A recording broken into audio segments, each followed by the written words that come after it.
Lotem in the studio talking about the situation that's happening out in Israel and Gaza. Just last night, I don't know if you guys got the news that there was a rocket that hit a hospital in Gaza, and the death count is still being added up. Last count was 500 plus killed in one strike. Wow. Unbelievable. Can you imagine, like Kenyatta National Hospital being hit and 500 people being killed, slaughtered in one go? Of course, the Israelis deny it. They're blaming it on Islamic Jihad, but folks in Gaza said it was an Israeli direct hit. So, with us in the studio, we are happy to say that we always get to find out both sides of the story. So we have the ambassador to the state of Palestine, Ambassador Hazem Shabat, joins us live in the studio. Our thoughts and prayers are with you and your countrymen and women about what happened yesterday. It was horrible. I was seeing the pictures on Al Jazeera this morning. Horrible pictures. What's the latest? The latest, as you rightfully said, the count is still rising, actually, and between the airstrike on the Baptist Hospital in the Gaza Strip, we had another 56 deaths killed by the airstrikes overnight till this morning. So the count is rising by the day. The entire Gaza Strip, not only the Gaza City, is being shelled around the clock. Israel has been bombarding Gaza Strip since the beginning of this cycle of the conflict and the violence, with what has been estimated by international specialized organizations at 1,000 tons of bombs daily. Estimated to be something that is what has fallen in the first 7 days on the Gaza Strip is equal to what the international coalition against Afghanistan has dropped on Afghanistan in a year. Wow. This is happening in one of the most densely populated areas, if not the most populated. No. In 365 square kilometers, you have 2.2 million people living. 75% of them are already refugees from the 1948 war. So basically, it's a calamity over yet another calamity due to this unjust and unfair and prolonged conflict unnecessarily. But Ambassador, the Israelis are saying they are justified in their reaction because of what happened 10 days ago. If we follow this narrative, all right, and then what would we be entitled to for 75 years of calamities against the Palestinian people, as registered by the international organizations and according to international law? Since 1948, Israel has not implemented one single United Nations Security Council resolution, observed its obligations under international law, and has been on a spree of killing, destroying, detaining, imprisoning, devastating the lives of Palestinians in every possible way. So what would that justify if we follow that narrative? Would that justify anything that the Palestinians would or could do in the future against Israel? Or has history started last Saturday? This is what we don't understand in this narrative. If we want to tackle this or understand what is happening, we have to take it in its almost 8 decades long context. We are being uprooted from our land on daily basis.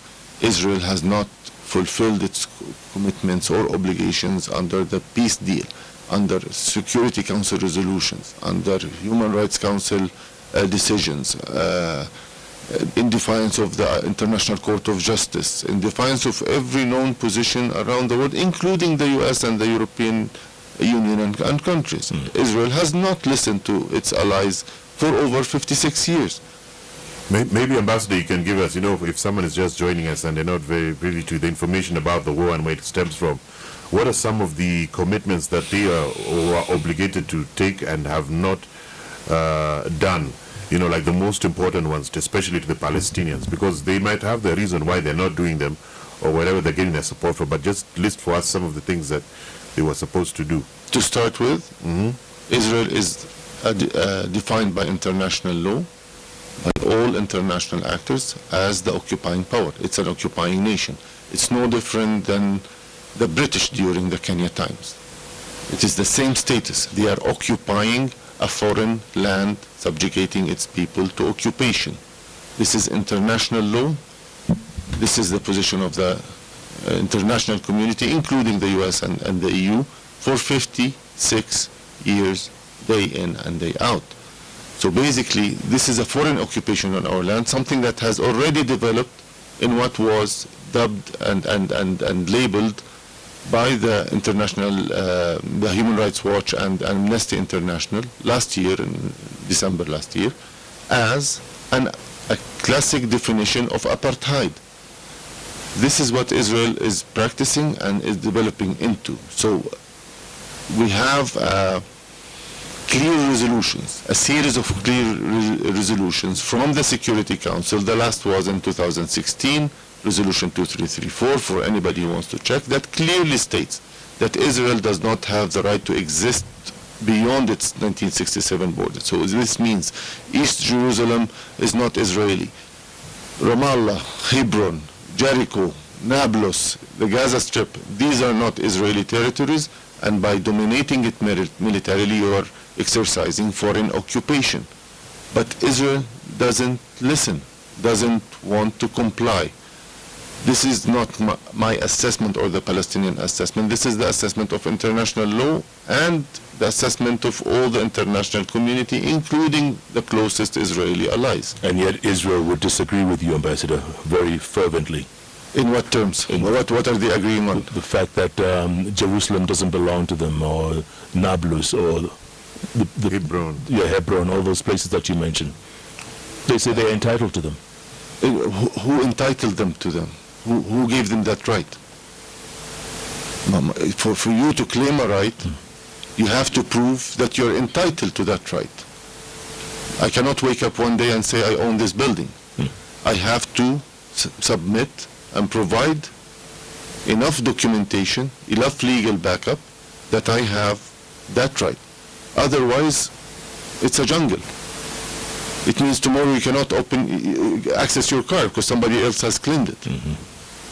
In a best case scenario, when these declarations are made that you are illegal in doing A, B, C, D, who's supposed to implement it? Is it just supposed to be out of goodwill from the country, or international powers can step in?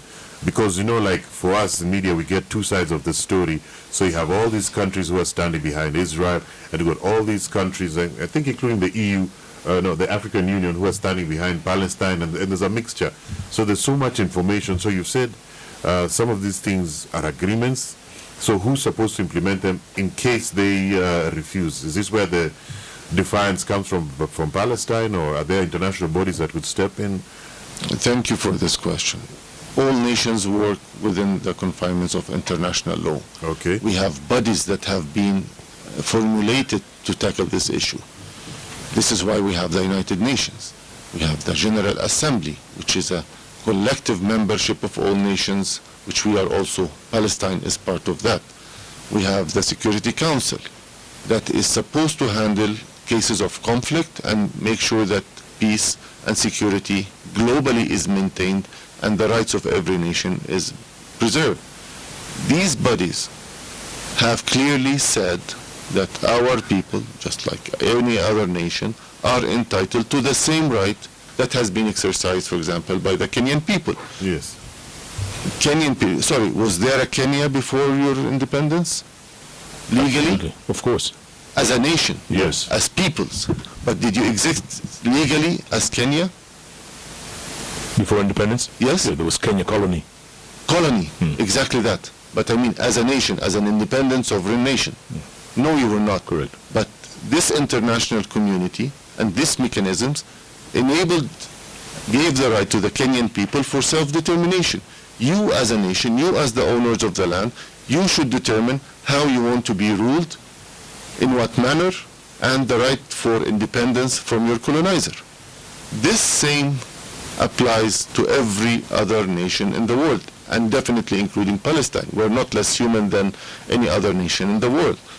Security Council resolutions have repeatedly, since 1947 and beyond, clearly this land, yes, belongs to the Palestinians, but we will divide it into two nations, because the superpowers at that time wanted to get rid of the Jewish problem in Europe and the atrocities that were made against the Jews in Europe, so they shifted them into Palestine to make a homeland for the Jews, so that at least they know that they are out of the guilt factor as a result of what has happened in Europe for that.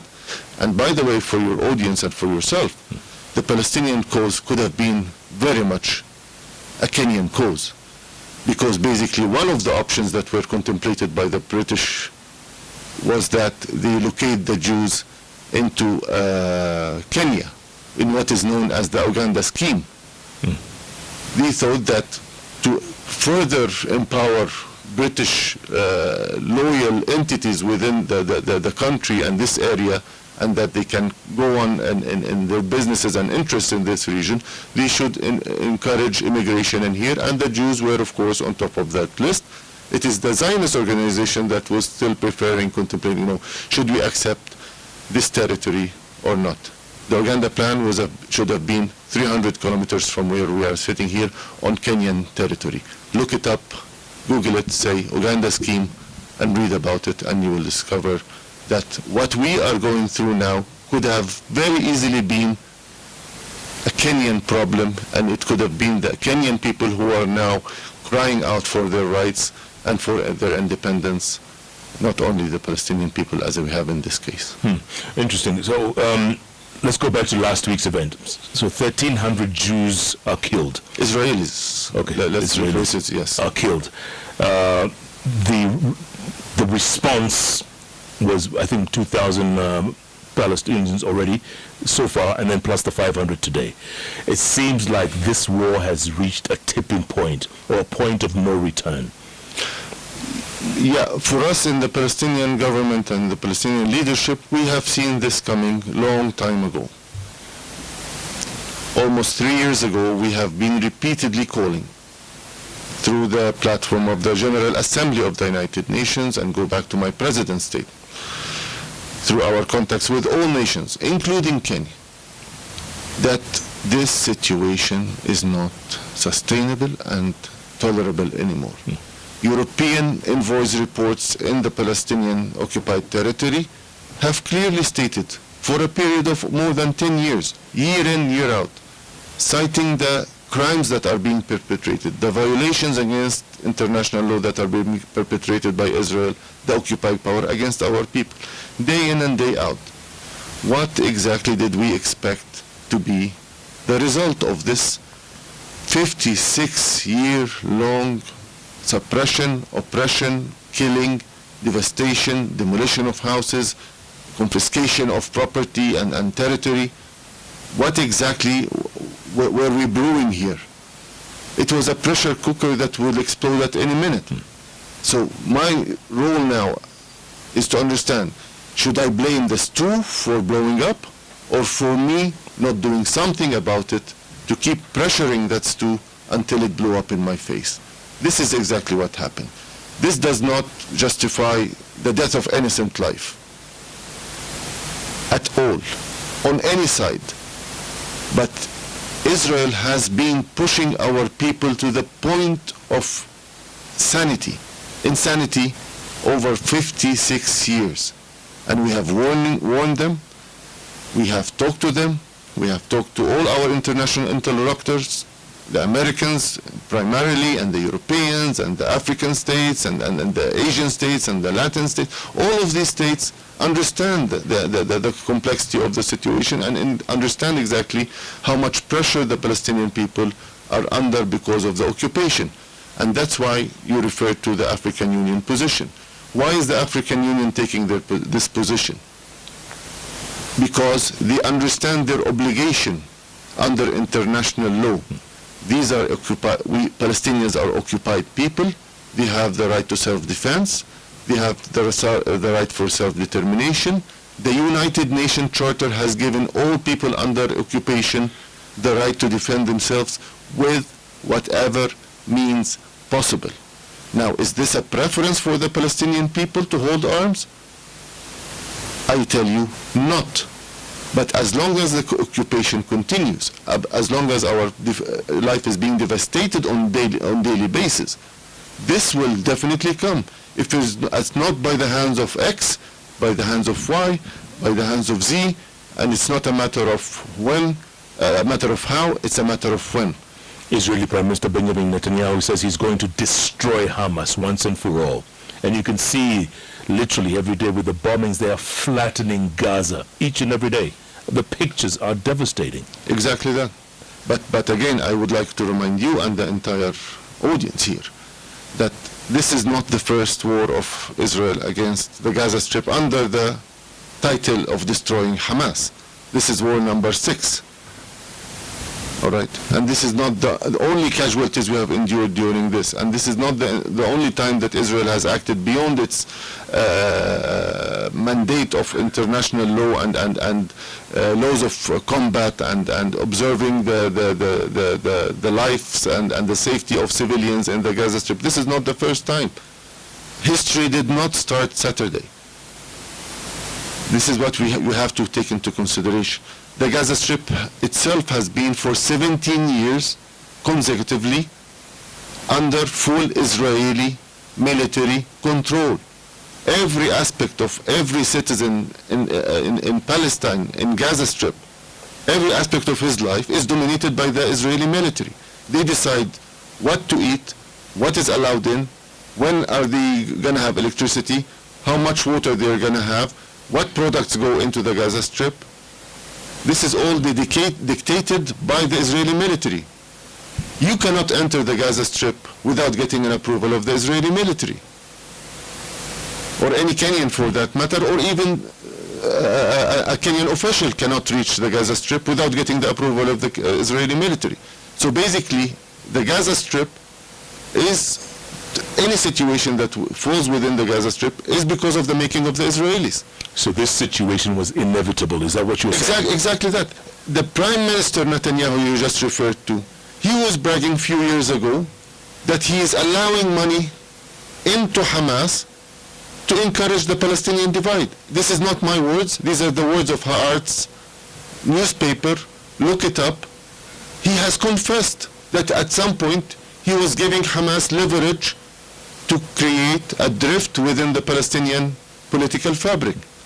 So these tactics, and then when it comes to explode in your face in the way that we saw on Saturday, you blame it on everybody else but Israel, the occupying power, and you punish the entire population indiscriminately in this aggressive, barbarian manner just to save face. We cannot continue to live like this. We are equal people to every nation under the sun, and we have the same rights. What Kenyans have been entitled to rightfully, we are not any less. We should also enjoy the same rights that the Kenyans have enjoyed, that the Japanese have enjoyed, that every nation in the world has enjoyed. Why should we be different? I saw a story earlier on of a gentleman who had waited 14 years to get a baby, and I think the day before she was to deliver, the hospital was bombed and she died, and he was very, very emotional about it. And so I'm trying to think, what would it take to call a ceasefire? What does either Palestine, as you represent Palestine, have to do for this to come to an end? Or will it just be retaliatory to attacks until it just ends? Because there's no end in sight. What will it take? A person who has stormed into your house trying to take it to stop? It's enforcement of the law. For the law enforcers in this world to come and say, sorry, show me your title deed, this is my house, all right, can you please step aside? And for the intruder or the invader, I'm sorry, under the law you're not allowed to be here. This is where it ends. Applicability of United Nations resolutions and the international law on Palestine. Not in abstract. I'm not speaking that these are laws that are drafted in abstract. Yeah. They are written particularly and specifically about the Palestinian cause. If they are not to put into implementation, then nothing will improve in this conflict, and nothing will improve in the lives, and there will not be security or safety or a better living, neither for us Palestinians nor for the Israelis. This conflict is being recycled over and over. 56 years, 30 years of negotiating with the Israelis for a process that should have lasted only for 5 years, and we're still trying, but the Israelis are not giving in. Yes. The other thing, Ambassador, is the danger here is that this time around, this war is going to drag in the neighbors in the Middle East, right? You have Hezbollah in Lebanon in the north, you've got Iran, you've got Syria, you've got a lot of enemies there. And the danger is them being dragged in. And you see the U.S. has already sent warships in there. Everything is scaling up right now. They're ramping up all this. And it looks like it's going to get ugly. But why should this be on our shoulders as Palestinians? Because you started this round last weekend. So, but 3 weeks earlier, that was not an issue. For Palestinian lives to be devastated, for Palestinians killed. Do you know that since the beginning of this year, we have almost 240 Palestinians killed in Palestine, 47 of them were children by the Israeli army. Does that not count? Are these people just collateral, or what should we consider them? And this has been happening on daily basis in Palestine for the past 75 years. This is not the Palestinian ambassador's words. Don't take my word for it. Listen or read all the United Nations organizations' reports on this. For the past 75 years. Keep reading the reports for over a 75-year period and see what they have written on this. See the EU Council of Ministers annual statements that they have been issuing on this. That Israel has no right to exist beyond its 1967 borders. That any settlement, any existence, and including in East Jerusalem, will not be recognized by the EU countries. This has been said clear and loud. But are you worried this war will drag in, will suck in all the neighbors in the Middle East? Nobody wants war. Nobody wants devastation of any life. Any life. This is not what we aspire to do. But the problem here is the occupation. Why are we tolerating collectively the continuation of an illegally defined by international law occupation that sits in Palestine day in and day out, despite international condemnation to this occupation, including the US and the EU member states? They also do not approve of Israel's occupation of Palestine. If we all agree, if Latin America, if Africa, if Asia and Europe and everybody and all the key players and actors agree on this principle, why is it not put into implementation? Why is Israel not being brought to observe its obligations under international law? Israel has obligations under international law that has followed. Israel under international law should not be bombing civilians in this manner. These are wars against humanity. These are war crimes. This is why we have something called the ICC, for exactly that. When you target civilians indiscriminately for whatever purpose that you are claiming to achieve here, this is a war crime. 1 million people in Gaza City have been told to evacuate, move south. Yes. Which is a humanitarian disaster in the waiting. Yes. Can you tell me one thing and answer me? And I say, sorry to interrupt you, but if now any entity in Kenya of the authority comes and asks for Kibra people to evacuate Kibra in 24 hours, what would you as a Kenyan say? It's not possible. Yeah. Why is it possible in Palestine, and those who fail to comply will be bombed and the blame falls on the victims? Just a simple questions. Where in the world is the evacuation of 1 million people possible in 24 hours as per the Israeli army instructions and not anywhere else in the world? Why are we different? Are we less? Are we faster? Please tell us so that we know at least where we stand in this world. These are all crimes. The intention here is to direct as much damage and devastation on the Palestinian people as a punishment. States do not take revenge. Authorities do not take revenge. They work within the confinements of the law and their international obligations. If a country, a state, is acting like a gangster, then we have a huge problem here. This is what we have been warning about, and this is exactly what Israel should be seen as. You know, Ali only also mentioned Hamas, and with the news and the information that comes out, it seems like a lot of people are pushing the Israeli agenda and, misconstruing or giving us a different impression from the Palestine side. So in some countries, you'd hear like this is what would be referred to as a terrorist group, but where they originally operate from, they're not exactly terrorists. So this Hamas, Hezbollah, and the way it keeps on being mentioned, are they actually terrorists, or are they part of Palestine protecting what's theirs?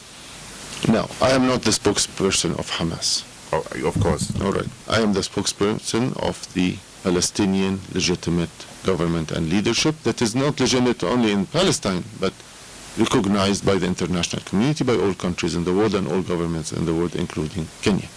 Now, Hamas is a Palestinian group that operates on Palestinian occupied land. With no affiliation to the government. With no affiliation to the government. So whatever Hamas has done, this is not something that was discussed or deliberated or approved within the Palestinian general leadership of the country. Okay? But saying that, again, every person within Palestine, he's equally under occupation. He's equally subjected to the same discrimination, to the same aggression, to the same domination that is going on. Now, if these people decide to take a radical route to the conflict and they believe that only through taking arms can we end this occupation, all right, it is because the occupation has made them to think this way. This is how it should be seen. And if it was not Hamas, it would have been another group. If it's not another group, it would be another individual or another family or another tribe, or somebody else would have taken arms and went to fight the occupation, just like everybody else did in the world, in entire Africa, and in this case in Kenya. Kenyans took arms against their colonial power. Why is it different in Palestine? Now, do we encourage the violent means as the way forward? We have never called for that. We have never advocated that.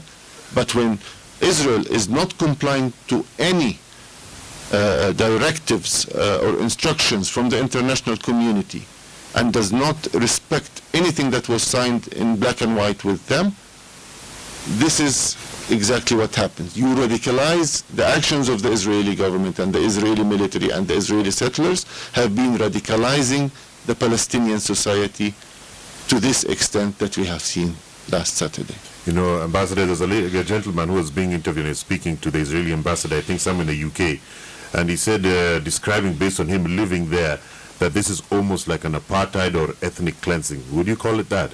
It is, and this is not the Palestinian perspective on things. I'm telling you, Human Rights Watch and Amnesty International both have issued reports last year saying this is a classic definition of apartheid, and much worse than what existed in South Africa, because basically Israel controls the entire territory and population, but subjecting them to different laws and levels of governance.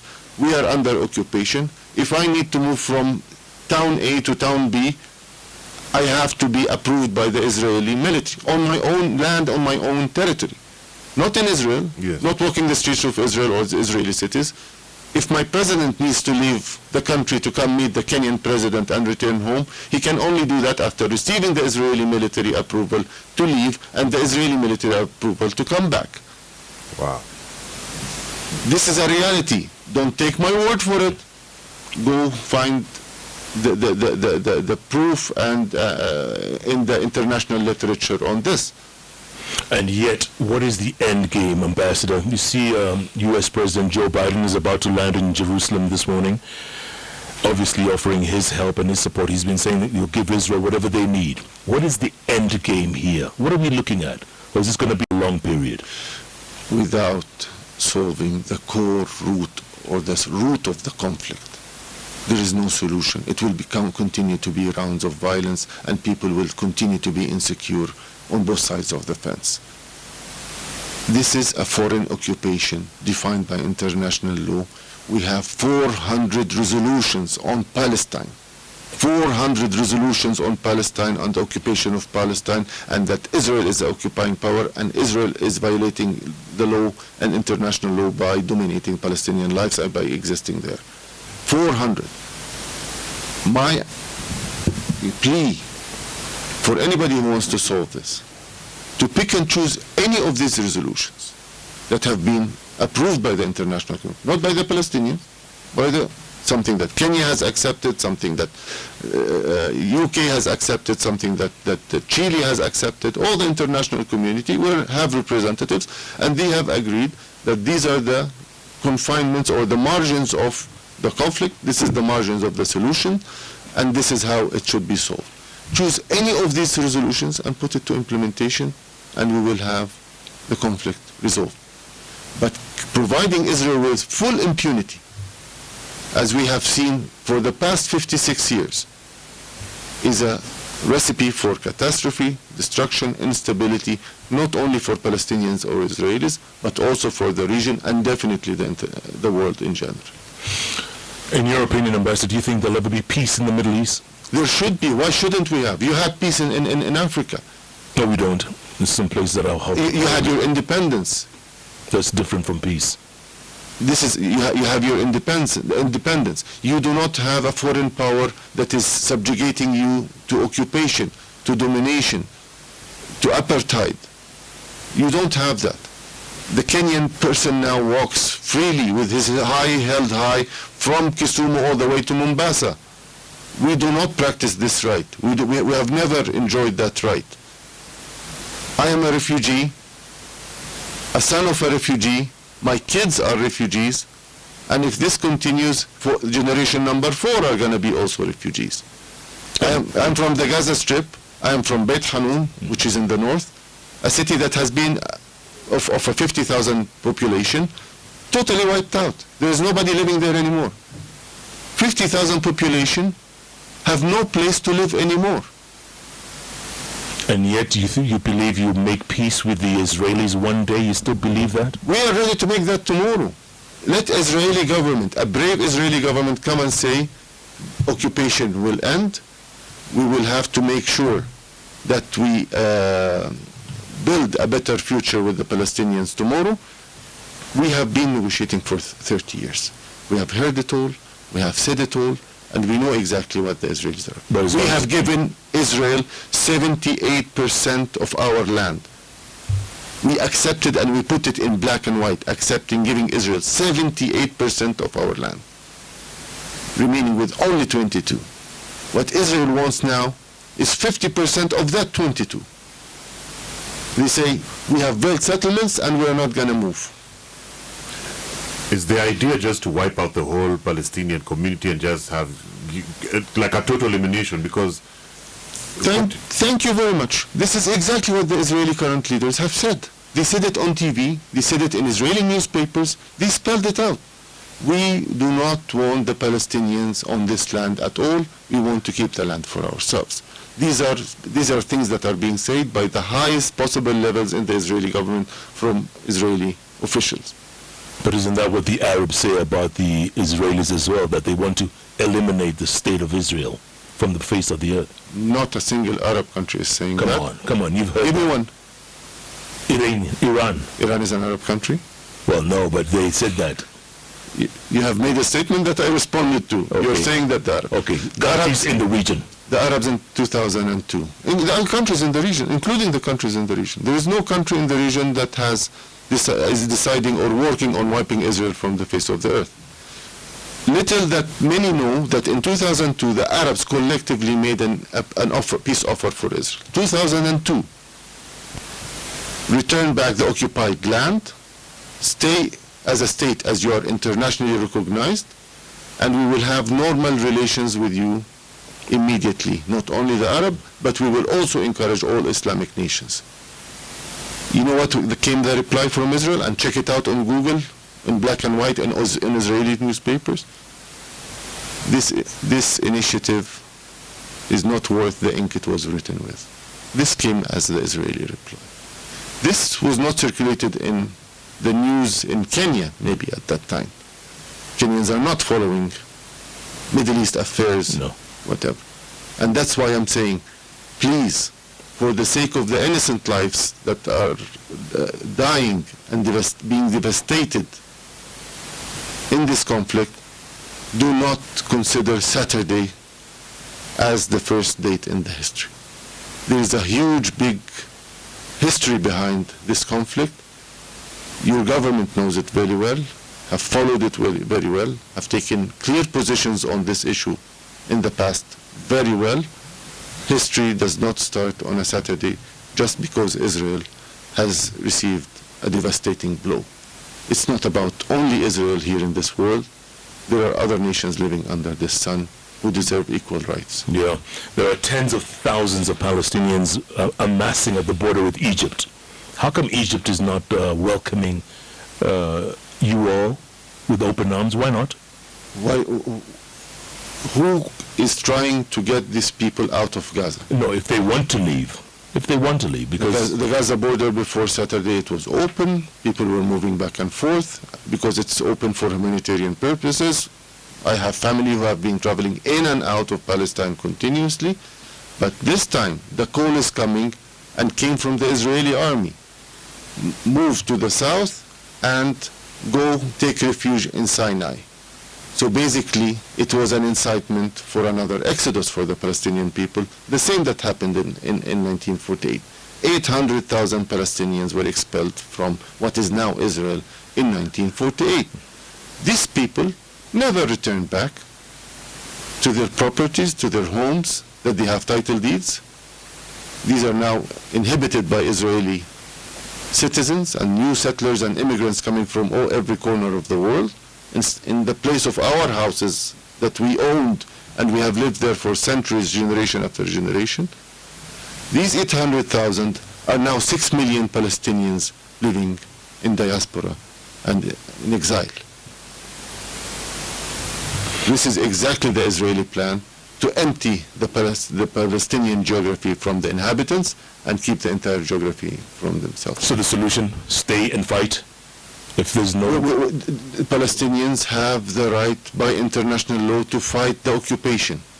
The solution is to end that occupation so nobody needs to fight. This has been very insightful, and a lot of people get to know both sides of the story. Yeah, I hope so. Yeah. Ambassador, you sound very passionate about your country and what's happened, and will your children live to see a free Palestine? We will. Just like the Kenyans live to see a free Kenya, ruled by Kenyans. We are not any different. We will get there. With the less the casualties and the less the tragedy and the less the sad stories that we have to go through, the better.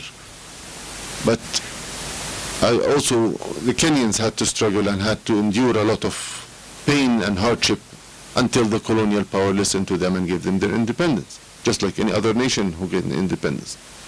The history has taught us that there is no colonizer and occupier who came and said, okay guys, thank you very much, I think I have exceeded my welcome here, and please take back your country and your resources and everything, and thank you very much for your hospitality.